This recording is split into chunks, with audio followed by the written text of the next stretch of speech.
Jujur ya Ima Pips, kalian sering gak sih ngebuka sosmed, terus ngeliat orang live sambil teriak-teriak gitu loh? Contohnya tuh kayak gimana sih? Contohnya kayak gini. Ayo, cek keranjang kuning sekarang, keburu stoknya menipis. Sebenarnya cara itu tuh kurang efektif.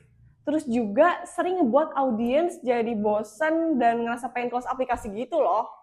Nah, sebenarnya ada cara classy yang bisa ngebuat produk kalian tuh sold out dan nggak ngebuat disparate gitu. Bingung cari marketing yang pas?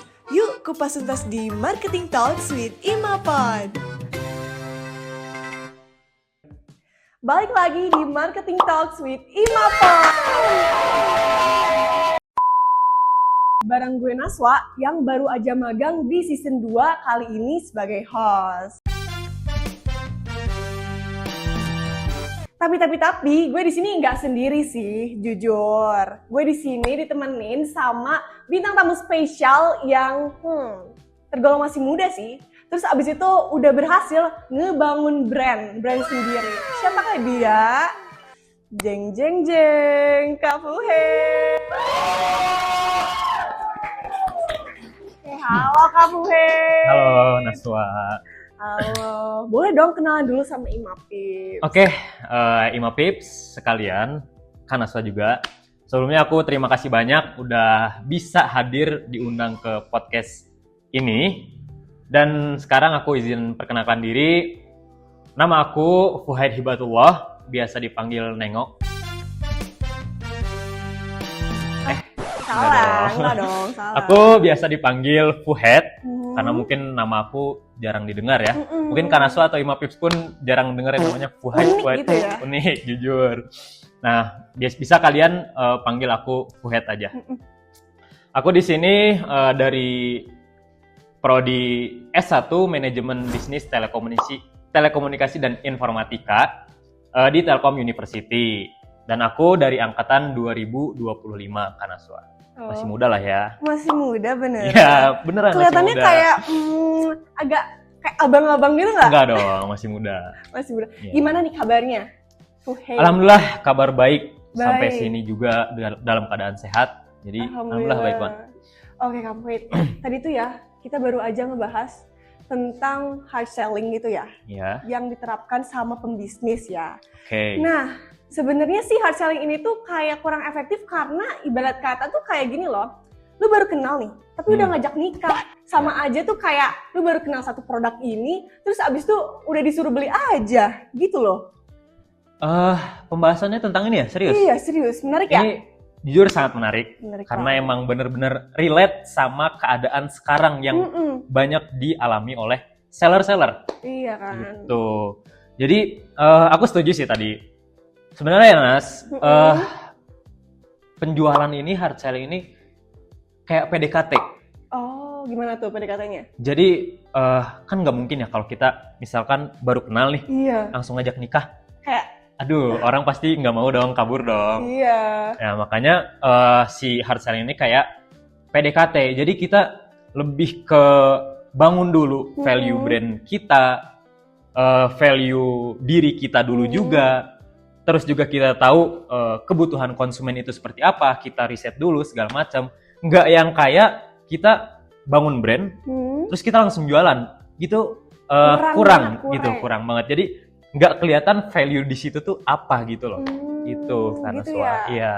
Oke, tapi banyak pembisnis yang emang kayak takut kalau misalnya nggak nerapin hard selling tuh kayak produk mereka nggak sold out kayak gitu.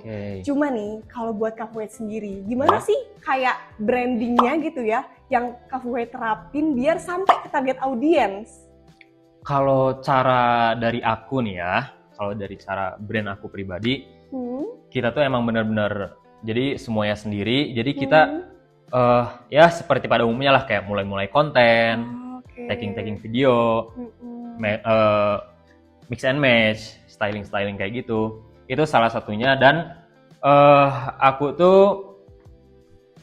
nerapin kayak promosi yang ada di platform tersebut. Jadi di situ tuh disediain promosi untuk menaikkan traffic di Iya, brand bener. tersebut. Jadi kayak bisa viral lah, ada Bisa kemungkinan viral, ya. iya.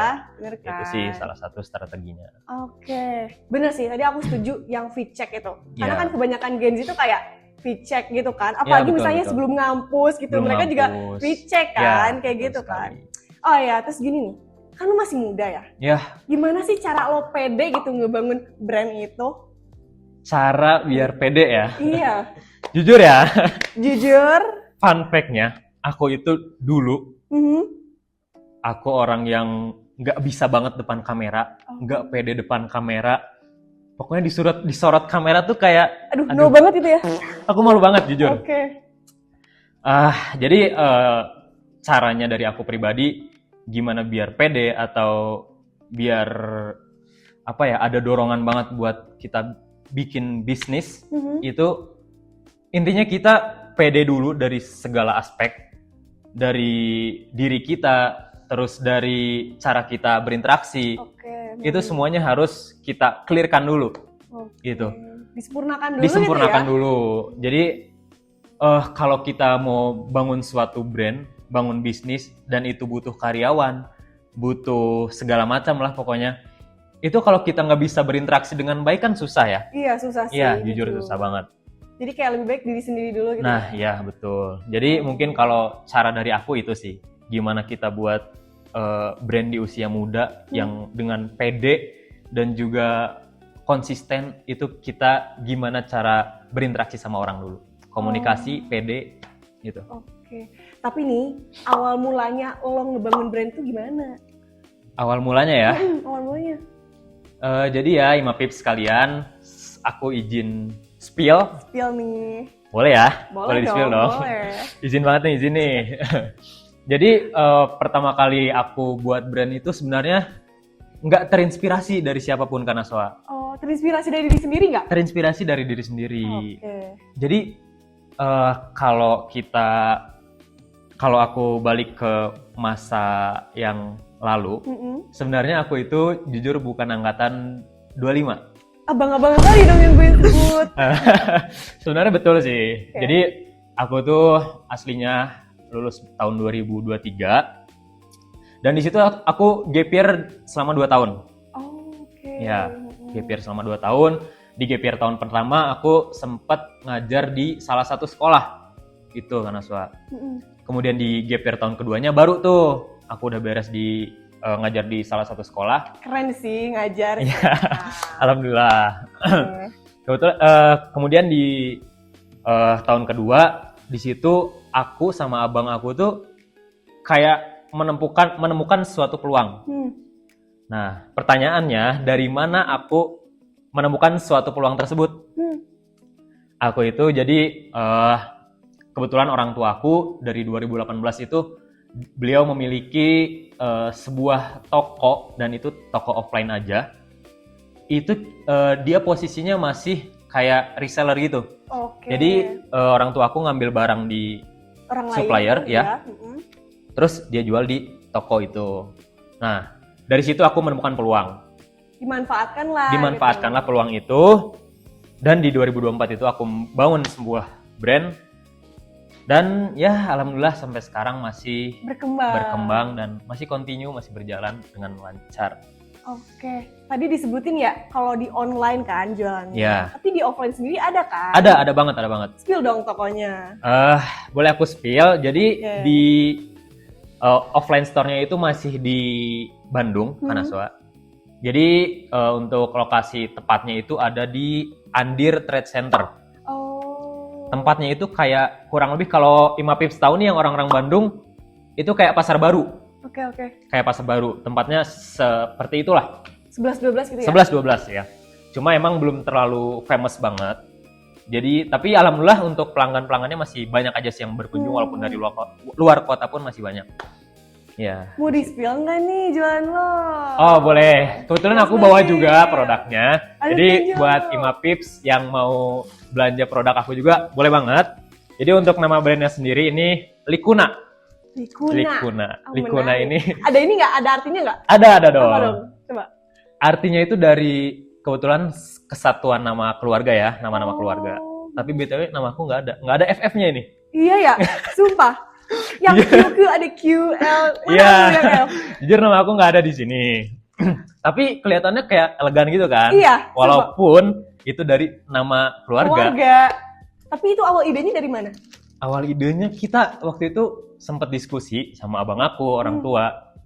Ya kayak ya udah coba sih kita Dibulak-balik gitu. Iya, dibolak-balik gabungin nama-nama keluarga ini jadi apa gitu loh. Dan alhamdulillah kebentuk jadi nama Likuna ini yang kelihatannya emang elegan banget. Oke. Oke. Keren banget. Untuk produknya sendiri kita tuh lebih ke apa ya? Menyediakan produk yang kalau di tagline kita tuh kita punya tagline itu versatile modern look. Jadi versatile tuh kayak cocok sama segala macam acara. Terus modern look gitu loh. Looknya tuh modern gitu. Jadi kita nyediain celana-celana kayak Enggak juga ada celana kerja ya? celana kerja, celana formal. Ini celana untuk celana Banyak ya formalnya. berarti jenisnya? Banyak jenisnya. Dan kebetulan ini yang aku bawa ini kayak celana chinos, Oke. terus celana jeansnya juga ada. Oke. Sama ini yang aku pakai ini kebetulan dari Likuna juga. Gitu. Nah, guys, jangan lupa dibeli ya, karena jujur itu bagus banget dan menarik banget. Boleh ya. banget, Dari boleh segi banget. namanya aja udah menarik. Begitu teman-teman. Oke nih, tadi kita udah ngebahas soal background brand lo ya, Fuhaid. Ya, Ya, sekarang kita langsung aja masuk ke dagingnya. Kalau di ayam Oke. sih, daging tuh bagian yang paling kayak angel gitu, ya kan? ya betul banget.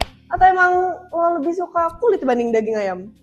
Jujur aku sih lebih suka daging ya, karena kan apalagi dagingnya di dada gitu loh. Kenyang ya? Kita kayak langsung kenyang, langsung puas pokoknya. Oke. Tapi kita nggak bakal ngomongin itu. Oh iya dong, tentu. Kita bakal ngomongin tren pemasaran, ya kan? Oke, boleh. Kayak yang lo tahu, sekarang tuh kayak dikit-dikit ganti algoritma, dikit-dikit viral, kayak gitu. Tapi Iya sih. menurut lo sendiri nih, apa tren yang paling booming untuk pemasaran sendiri? Untuk dari sudut pandang gue pribadi tentang tren pemasaran ini, jadi sekarang tuh banyak yang kayak misal kita punya brand baru nih, bangun brand baru. Nah itu si ownernya ini kayak langsung pengen naik instan nih, pengen cepet terkenal. Gimana caranya? Nah caranya tuh kayak kita ngendorse influencer ternama. Jadi biar ya itu tadi yang sesuai keinginan si owner itu langsung cepat naik gitu. Oke. Nah sebetulnya itu nggak ada, bukan nggak ada ya, kayak bisa dibilang baik, bisa dibilang kurang juga. Ada plus minus. Ada plus minusnya pasti. Ya tentu brand gue pun pengen dong seperti itu. Iya dong, siapa nggak sih? Iya, nggak siapa pengen? yang nggak mau kan biar langsung instan. Cuma kan kita butuh apa ya, proses kayak biar lebih kerasa aja gitu loh. Kita yang ngembangin brandnya, ngembangin value-nya dari kita dulu sendiri sebelum kita endorse influencer ternama tadi. Itu kayak lebih kerasa aja gitu loh. Rasa rintisnya tuh bener-bener kerasa. Feel banget gitu ya? Feel Iya, banget, oke. betul. Nah, kan lo punya brand sendiri. Ya. Strategi apa yang emang sebenarnya lo pengen goreng gitu? Kayak pengen lo maksimalin gitu? Untuk strategi dari brand gue tuh sebenarnya kebetulan brand gue ini lebih mementingkan kualitas dong. dibandingkan kuantitas. Jadi kalau Imapips sendiri nih pasti pengen kan punya bahan atau barang produk yang dibeli itu kualitasnya bagus gitu loh. Pengen banget. Karena saya juga pengen banget Iya. kan. Ya jadi itu sih fokus pertama aku untuk mengembangkan atau strategi dari brand aku itu, mementingkan kualitas dibandingkan kuantitas gitu. Nah sebenarnya BTW aku izin cerita juga nggak apa-apa ya? Iya, ya boleh dong. Jadi aku pernah nih kan Aswa, Imapips juga nih. Biasanya Imapips tuh kalau ke mall-mall tuh ngapain sih? Kan Aswa sendiri ngapain biasanya? Belanja sih. Belanja Jujur, dong. Iya kan? Nah itu hal umumnya pasti belanja dong. Nah kalau aku enggak nih. Terus ngapain dong? Nah kalau aku, jadi pernah suatu hari aku tuh datang ke mall, nggak belanja. Jadi aku cuma kayak pengen megang bahan celana gitu loh. Oh. Aku pengen megang bahan celana yang ada di mall. Iya. Dan aku kayak Pelajarin itu ya sama lo, Iya. dipelajarin ya? aku pelajarin ini bahannya gimana sih? Apakah ini ada yang sama brand gua gitu loh? Ya ternyata ada tuh yang sama tuh. 11-12 berarti ya? Enggak 11-12, Oh, 12-12. Oh, sama berarti. Iya, sama persis. Dan itu, kalau Ima Pips tahu, ya mungkin normal sih ya di mall-mall gitu. Harganya 500.000 itu satu pieces celana. Iya. Dan di aku sendiri cuma 180 sampai 90-an mungkin ya. Kan kalau belanja di aku jadi bisa dapat 3 kan. Jadi Terjangkau ya banget ya? Iya, terjangkau banget. Dan itu tentunya balik lagi ke yang tadi aku kembangin itu strateginya, mementingkan kualitas dibandingkan kuantitas. Jadi benar-benar inilah aku maksimalin dulu kualitasnya, sorry. Kualitasnya ya. Iya. Oke. Setiap strategi itu pasti ada plus minus atau kayak up and down-nya gitu. Iya pasti. Iya kan? Tapi menurut lo apa itu? Kekurangan sama kelebihannya gitu. Kelebihan dan kekurangannya ya. Mungkin untuk kita bahas dari kelebihannya dulu kali ya. Iya, boleh. Biar Ima Pips juga tahu nih kelebihan dari strategi yang tadi gue bangun tuh apa sih? Gitu. Jadi gini Ima Pips. Atas strategi yang gue jalanin tadi dengan mementingkan kualitas dibandingkan kuantitas, itu kelebihannya tuh bener-bener kerasa. Dari mana sih? Dari orang tuh menilai produk kita. Terus dari orang kayak pengen ada rasa repeat order lagi ke toko Itu kita. paling penting ya? Itu paling penting kan. Jadi pernah ada satu kejadian. Apa? Itu tuh brand gue baru berjalan sekitar mungkin 8 bulan ya. Ada satu hari, ada satu orang itu beli satu produk dari Likuna, dari brand gue. Udah tuh, kita packing, kita kirim, kemudian alhamdulillahnya dikasih bintang 5. Syukur gitu. banget, itu Ya, penting juga penting kan? banget. Nah, kemudian selang berapa hari kemudian, mungkin 3 hari atau 4 hari, orang itu tuh check out lagi dengan kuantitas yang lumayan banyak, 40 pieces. Wow, itu bukan lumayan, Itu- itu emang banyak. Itu banyak banget. Jadi secepat itu loh ngebangun trust customer, ngebangun apa namanya? Ya tadi Trusted gitu trusted kan? gitu ke customer dengan cara yang tadi aku pakai itu, mengedepankan kualitas dibandingkan Oke. kuantitas. Dan kalau udah kualitas memadai, semuanya oke, pasti kuantitas mengikuti, ya nggak sih? Iya, benar. Kayak tadi itu sih contohnya yang aku kasih tahu ke Ima Pips sama Kanasva juga. Misal di hari Sabtu check out 1, masa di 4 hari kemudian check out Langsung 40, kan itu keren banget kan? kayak wow. Iya, wow banget. Jujur aku di situ seneng banget. Itu untuk kelebihannya. Mungkin sekarang untuk kekurangannya, ini sih tadi yang sempat aku mention juga, kita belum sempat buat apa namanya endorse ke influencer ternama. Pasti kan semua orang mau kan, semua Mau brandnya, banget. semua brand baru, semua orang-orang owner brand juga pengen naik dengan melesat cepet gitu kan. Iya, biar lebih dikenal ya. Biar lebih dikenal, betul. Nah kebetulan kan kalau hal itu pun membutuhkan banyak pertimbangan kan, kayak dana, modal ini buat kemana dulu, itu pasti banyak pertimbangannya. Dan itu sih salah satu kekurangannya brand aku ini belum sempat buat endorse gitu dengan keterbatasan modal atau pertimbangan apapun. Oke, nah aku kan lihat gitu ya, akhir-akhir ini tuh banyak Gen Z yang emang pengen bangun bisnis, Ya. tapi mereka tuh nggak tahu gitu arahnya kemana. Betul, Ya kan? banyak banget. Dari lo sendiri, ada nggak sih strategi marketing yang emang Gen Z banget gitu? Strategi marketing yang Gen Z banget. Hmm, Kalau menurut gue pribadi ya, apa tuh? menurut gue pribadi tuh kayak kita harus ini dulu sih, harus bangun dulu value kita pribadi. Entah itu dari kita mulai ngonten, terus atau kita public speaking dimanapun itu. Karena kan sekarang dunia udah makin digital kan, Iya. jadi semuanya tuh serba Beradaptasi. digital lah. Ya gitu. Jadi kalau menurut aku sih saran yang Gen Z banget gitu, mulai dari kita ngonten, ngomong depan kamera, itu tentu suatu hal yang sulit pastinya. Perlu proses juga kan? Perlu proses. Sama kayak tadi aku juga, pertama-tama kan pasti ada rasa takut atau apapun itu, ya mau nggak mau harus dimulai dong. Iya, bener banget. Nah menurut aku itu salah satu cara yang sekarang banget gitu loh. Gen Z banget gitu? Iya, Gen Z banget. Contoh nih dari lu misal ngonten, menarik kontennya, terus ada seorang pembisnis nih, Hmm. endorse loh. Itu Iya. kan jangankan dari ngebuat brand, dari kita ngonten pun udah bisa menghasilkan kan. Bener banget. Nah, ditambah lagi kalau kita punya pikiran untuk membuat brand gitu. Iya. Ya intinya be human aja lah. Be Be human. human aja. Sumpah, Gak usah tapi yang terlalu setuju sih. kaku-kaku, berlebihan atau apa itu gak usah. Intinya be human, pokoknya sewajarnya aja. Iya, sewajarnya aja. Tapi kalau bukan be human, apalagi coba kita? Ya Ya, kan? human sih. Ya, tetap human. Tetap human dong. Iya. Iya. Buset. Gak kerasa banget. Udah ada Iya, obrolan. gak kerasa banget. Ya kan? Tadi kita udah ngebahas soal tren yang lagi booming banget, ya kan? Betul. Terus abis itu ngebahas soal strateginya, ya kan? Sampai be human tadi. Kalau menurut aku sih itu menarik banget. Terus aku juga udah paham gitu loh. Nah, kalian nih Ima Pips, udah pada paham belum? Kalau Kak Fuad sendiri gimana tuh? Udah paham? Paham dong.